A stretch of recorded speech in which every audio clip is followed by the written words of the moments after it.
Good day, everybody. I'm very happy to be here, even though I was expecting some snow, and I'm very deceived. And I heard we're a week too late. So yes, my name is Hans Koeppel. I run a unit in the Foreign Office, so I'm a diplomat in Germany and Berlin.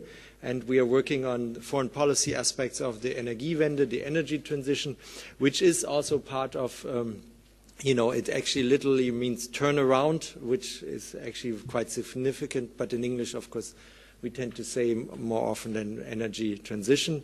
Interestingly enough, the word Energiewende is used quite frequently also by Anglo-Saxon speakers like President Obama and others as an example for what you can do, because we really look into turning around our entire energy supply and with this our societal output. I will mainly focus on energy this time, so I think it will be a bit different to my predecessors here on this podium, but I think it might be interesting as well, because it was mentioned that indeed in the northern region, your grid and your cooperation in this field is quite extensive already, and we think it's part of what you can do in Europe and what we do in Germany. So my predecessor talked about the trias. Our trias in Germany is security of energy supply, together with to keep energy affordable, and of course it has to be environmentally sound energy. So you see even our Dutch neighbors, they have a little bit of a different energy trias. This is ours. We have 5 main reasons. One of the reasons, of course, which is always mentioned, is that there's a very popular demand for exiting nuclear power by 2022, which we will do. Everything is ready to do so. But nowadays, this was maybe the initial part which came up in the public debates in Germany. But nowadays, when we look at the Energiewende, energy transition, and I think this is important also or interesting to Nordic countries, we do see it as an engine for development, new technologies, sources of growth and employment, and I will come back to what we have done in the past. But we also see that we think the Energiewende shows very well that you can decouple growth from CO2 emissions. We have done this over the last 3-4 years. So you can definitely see that you can be, as a highly industrial, bigger country, to move into a more sustainable way of production. Yes, as it was mentioned before, and some of the countries here as well, it is important to reduce the dependency on external imports. We also believe from a foreign policy aspect that it is actually reducing international conflicts if you have more domestic sources and renewables, because you're not dependent on transfer. But this is still open to debates. We do believe it reduces geopolitics in the energy sector as well. Of course, climate is an important thing, and of course after Paris and Marrakesh we are working on this, and it's part of the strategy. We base our actions, and we've heard this today as well. Increasingly, we started with renewable energy in 2000. There was the first initiative with the feed-in tariff in 2000, which most people believe we actually switched after Fukushima, but it is much older. We started in the year 2000 to start to incentivize to move into renewables. And increasingly what we focus now, and we talk about energy efficiency first. So nowadays, if we would do this slide again, we would put energy efficiency on the other side, because we believe that we can save there.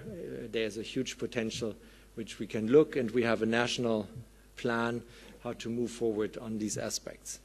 What are our fields of action? This is the market and the system. We believe we have to make renewables fit for the market, but we also have to make the market fit for renewables. That means, of course, we have to adapt our grids. We have to cooperate closer with our neighbors. As you see down on the bottom, we integrate this entirely within the 2030 targets of the European Union, and we do work together with our neighbors in some of the Nordic countries. We currently built, with the Norwegians, we built a link, the Northern Link, which is actually an electric link, so this Norwegian hydropower serves as a storage facility for our renewable wind and solar power. We have a similar setup with Sweden and, of course, with Denmark. Actually, I think it is quite interesting in this area. we have the first time with Denmark a common auction. Both countries auction off the different for renewable energy, and so the Danes and the Germans open it up in a pilot. So wherever the cheapest outcome will win the tender, and then the energy plant will be set up in either Germany or Denmark, produced for the other country. So we see this is something we should move on. This is a first pilot, but in the long run we want to have 5% of our energy production done by bilateral agreements in our neighboring countries. Of course, energy research and development is very strong because, as we all know, storage is still a problem and other areas where we can improve it heavily. Just a short aperçu of our targets. You see on the right, left-hand side, no, for you on the right-hand side, 2050, these are our targets. The reduction of the greenhouse gases to up to 80% the reduction. We are now at 2016 over 30. Then the renewable energy is currently, we moved up to 32% of our entire energy production is now actually in 2016, it's at 33.4.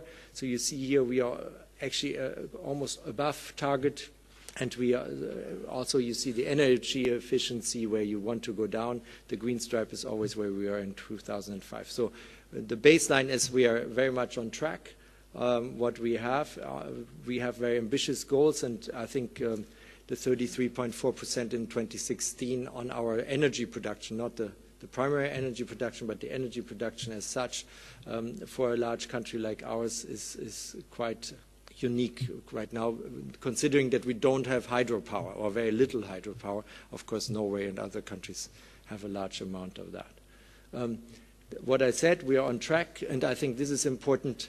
If you think about what we discussed today, is that you have to tackle all the different elements at the same time, and that's part of our planning, where you can see legislative, the German part, together with the coordination within the European and the regional cooperation.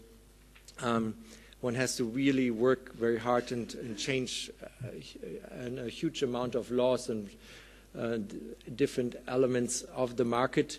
And we have, for that, we started, we had a green book on the energy market, and then we introduced a white book on the energy market, which is actually available in English as well, and which actually prescribes quite a lot the different possibilities of what we discussed. Germany has, interestingly maybe for you, has chosen to have what we call Energy Market 2.0, meaning we will try to feed in 80% renewables into our grid without a capacity market. Other European countries have chosen another way. If you want to do this, of course, as you see, you have to adapt, as I said before, also not only the renewables to the market, but also the market for the renewables and, of course, the different systems. We have, right now, we have changed, we adapted them because we had we have currently an overcapacity of energy production in Germany. Renewables were very profitable due to a feed-in tariff. We had a very rapid rise of renewables, which posed some stress in the grids and made the cost go up. So we had a revision. So we now, for the new projects, we stopped the feed-in tariff. We go into tendering. As I mentioned before, we also look into tendering together with our European neighbors and electricity neighbors. The guidelines is to have it very cost-effective and efficient, and of course to have a fair chance for all the stakeholders. And I will come back later to this, because one part of, and I think it fits very good into this subject as well, is we have a very democratic part of the Energiewende, which means today there are a large amount of Germans who are actually prosumers, who consume and produce energy. And we want to keep them in the market. We are not technology neutral. Mostly is wind on and offshore. It's photovoltaic and to some extent still biomass, while the potential of biomass in Germany is not as big as in some of the countries I heard here. yeah, you can see the different sizes of auctions. So we will the level of megawatt plants is adapted to our targets, so we can actually plan easier the increase of renewables in the net, which gives us a higher security also on the grid. Brand new, last week presented in Marrakesh and decided last week by our cabinet is our climate action plan. I think it is important to mention it's one of the first climate action plans up to 2050.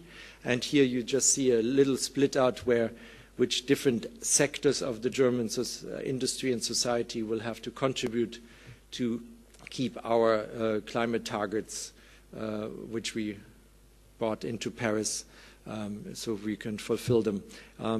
You might have read it, it was quite controversial in different sectors, and one of the sectors was the agriculture sector, because it does contribute quite tremendously to the CO2 emissions in Germany, but we have to see how this is. So this is last week's decision, will then go to Parliament. Now I wanted to focus a little bit more on the benefits. We believe, because this is increasingly the driver, the exit out of nuclear, I think, is anticipated, and these benefits of our energy transition made them, on the last poll, 93% of German citizens believe this is the most important policy we have, and even 95% of Germans believe that we should even focus more. So despite, you might read in the newspapers, we discuss very strongly inside of Germany and often quite intense how to move forward, but the energy transition as such is a large popular consensus, and I think that is part of the idea why this is actually possible, because the large majority of the population is behind it. And why? Because they see the benefits.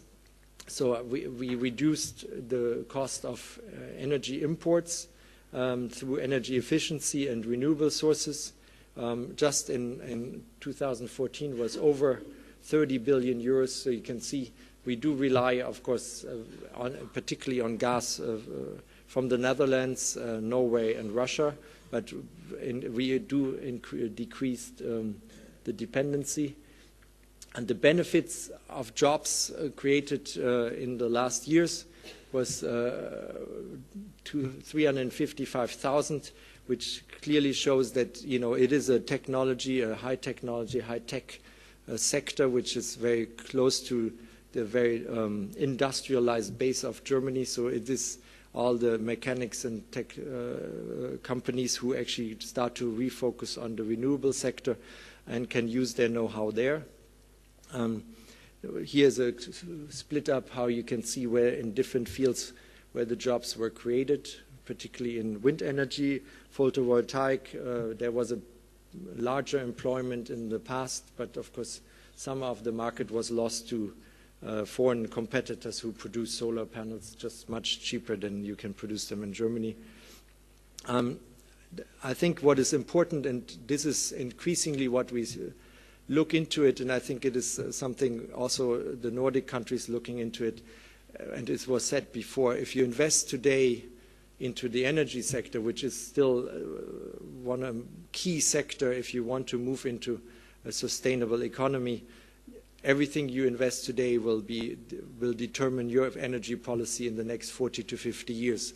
And to channel the investment funds into the right areas where so to be affordable and sustainable is I think, the big challenge for all of us. And you can see that, for example, this is quite a significant number if you think about it, that Germany had enough power production capacity before we entered even renewables. There you see a split up, of course, where in different areas. As I said before, we will focus in the future on the wind energy on and offshore. Mostly is still onshore, but offshore becomes increasingly attractive, and photovoltaic, and then biomass. The other three, there's not that much potential anymore due to the geologic or geographic position.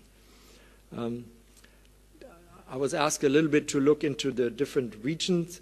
I think this is very particular, that you have and I mentioned it before, that you have a large public acceptance because you have this citizen involvement, and you see that today over 800,000 people are producing in Germany energy. We used to have 4 big utilities which had to restructure today. Maybe you've read it. Finland has felt some of the restructuring that E.ON, for example, restructured and left some of your nuclear power plant projects.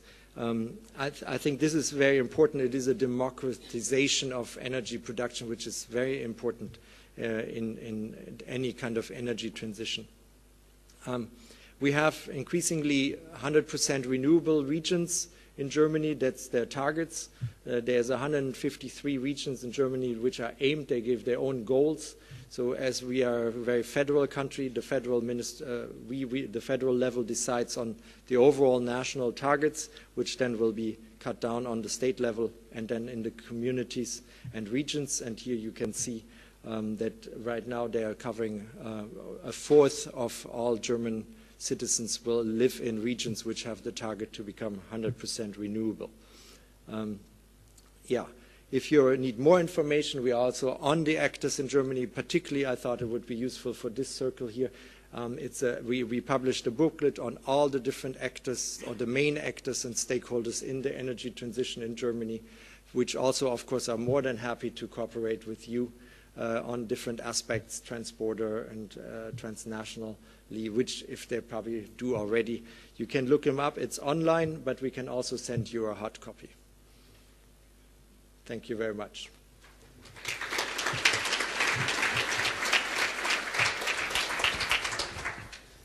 Danke sehr.